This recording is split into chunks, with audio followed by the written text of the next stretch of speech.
보시는데 두 가지만 한번 말씀을 드리겠습니다. 흙이라고 하는 것은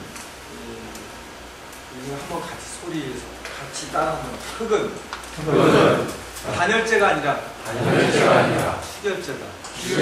예, 흙은 수결재예요. 열을 쫙 흡수했다가 적당한 조건에서 열평형을 이루기 위해서 열을 이렇게 발산합니다. 수결재입니다. 근데 단열이 안 돼요. 그래서 흙은 40cm 이상 두꺼워야지만 사실은 그 단열 효과가 있습니다. 서머플라잉 피 효과라고 해서요.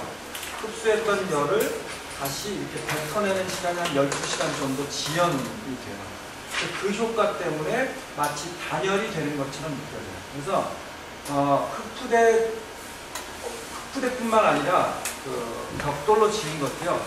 흙으로 지은 집은 이렇게 딱 갖다 대면 방안은 공기는 훈훈한데 겨울에 차가운 느낌이 들어요.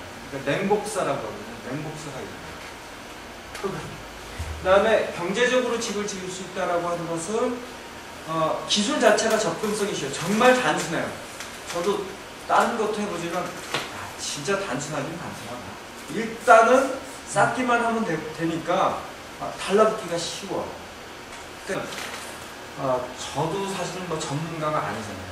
그냥 초보자가 내 집 지려고 어찌어찌 하다 보니까 흙대 건축을 하고 그 다음에 그렇게 하면서 공부하고 짓는 과정에서 공부하고 짓고 보니까 가능성이 있어서 더 공부하고 내 실수도 정리하고 뭐 이러다 이렇게 하면서 이제 사람들한테 처음에는 카페에다 올리기 시작했는데 그러다 보니까 거의 13채인가가 1년 사이에 지어요. 지금은 한 40채가 넘어요.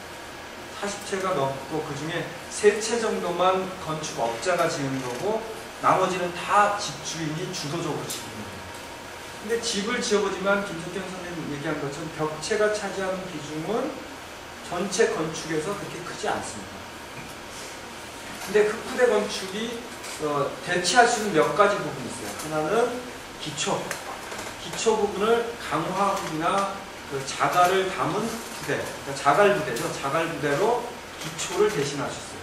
저희 보통 콘크리트로 이제 베이스 기초를 치거나 그러면 순식간에 레미콘 오고 뭐 이렇게 해버리면 순식간에 사업이 휙 날아갑니다.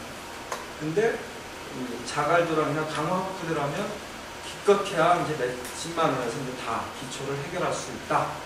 기초를 줄일 수 있는 장점, 벽체에서 비용을 줄일 수 있는 장점이 있고요.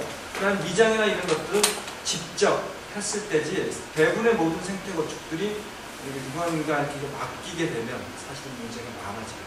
그래서 생태 건축이 싸다라고 하는 관점을 좀 버리셔야 되는데 물론 뒤에서 보면 평당 건축비가 대충 얼마 정도 들었다 다양한 사례들 이제 소개를 해드리겠습니다. 자, 이제 뒤로 넘어가요.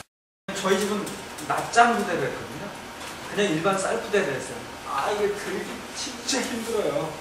저희는 특히 20kg짜리 그 쌀 부대에다가 흙을 잔뜩 담았어요. 딱 들으면 나중에 흙 부대 가잖아요. 그럼 알통 막 생기고 높이 올릴 때는 그래서 동네 아재들 트랙터로 딱 들어주면 위에서 이렇게 받아가고 했거든요.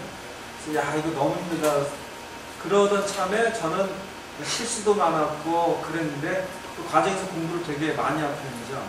그때 브라질 사례를 봤어요. 에코오카라고 브라질의 환경단체인데 흙부대 건축을 한 단계 업그레이드 시켰어요. 이 사람들이 망사튜브를 쓴 거예요. 저렇게 시골에서는 저걸 콤바인망, 나랑망 이렇게 하는데 올이 이렇게 성분 것도 있고 촘촘한 것도 있는데요. 저기다가 흙을 좀 채쳐서 그 다음에 살짝 물만 뿌려요. 이렇게 반죽하는 게 아니라 수균 상태. 아까 그 정도 상태의 흙으로 만들어서 쭉 넣어요. 대신 흙이 좀 찰져야지. 모래 안 되겠죠. 그래갖고 하면 어떻게 돼요? 지네끼리 삐져나오는 게 쫙 달라붙겠죠. 철조망이 필요 없어요.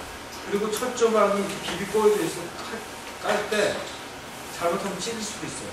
탕 튕길 수도 있고 작업 효율이 떨어져요. 그것 때문에. 그래서 내가 집을 부채질 수는 없고 그때만 해도 그분한테 권했죠. 제가 생각해 브라질에 이러이러한 방법이 있던데 그걸로 한번 해보실래요? 그랬죠. 이분이 우리나라에서 처음으로 저 공법 원래 이름은 하이퍼 어도브입니다. 그냥 우리끼리는 망사 튜브 이렇게 하는데 저렇게 지었습니다. 한번 보십시오. 사진을 잘 보시면 저쪽에 이렇게 쭉 돼 있는 부분은 창을 넓게 하려니까 또 그대로 안 하고 그냥 목구조로 이렇게 내는 겁니다. 그래서 양파망을 지었습니다. 자, 양파망이 좋은 거는 마늘망도 있고 양파망도 있고 종류가 다양해요. 사이즈도 다양해요. 그리고 저거는 이렇게 구부리기가 편해요. 흙을 넣고 구부리고 조금 더 끼워 넣고 있는데 아주 편합니다. 근데 단점은 칭칭매면 낱개부터 양파망은 찰진흙을 넣는 게 붙긴 한데 칭칭 감은 사이가 이렇게 아무리 약하잖아요. 그래서 아무리 양파망이라도 몇 단마다 제 생각은 몇 단마다 단을 필요 없고 철조망을 좀 깔아주는 게 좋은 게 아닌가라는 생각을 갖고 있습니다. 그냥 망사 튜브는 전체가 일체화가 된다고 그럴 필요가 없습니다. 근데 하나 재질적인 측면을 얘기를 드리면 PP부대는 햇빛에 녹잖아요. 하얀 쌀푸대는 녹는데 저는 양파망이나 아까 말씀드린 콤바인망이나 이런 거는 재질 PE망이에요. 폴리에틸렌입니다.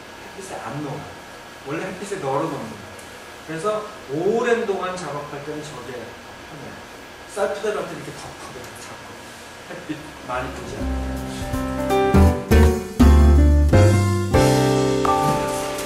두꺼운 인방들이 필요합니다. 하중이 크기 때문에. 그런데 항상 끝에가 이런 식으로 날개가 달려 있습니다.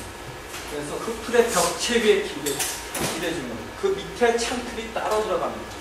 어떤 경우는 창이 아주 작은 경우는 특별히 인방을 쓰지 않는 경우, 쪽창 같은 경우는 쓰지 않고도 가능합니다. 그 다음에 벽체 창호, 그러니까 문틀이죠. 문틀을 고정하는 방법은 앙카로 고정하는 방법도 있고요. 그 다음에 뒤에서 설명을 드리겠지만 수평 연결판이라고 하는 것을 사용하는 경우도 있습니다. 저는 수평 연결판을 이번에 할 겁니다. 앙카를 쓰지 않고요. 에코빔일 경우에는 에코빔 트러스에다 곧바로 창호를 고정을 시킵니다. 뒤에 넘어가 보도록 하겠습니다. 저희 집에 안방입니다. 안방에 두꺼운 인방이 이렇게 날개가 있고 들어가 있습니다. 어떤 사람들은 유서련님 같은 경우는 인방을 좀 폭을 좁혀서 흙으로 미장으로 감싸서 보이지 않게 하신 분들도 있습니다. 아파트처럼 틀만 보이게. 이걸 싫어하시는 분들도 있습니다.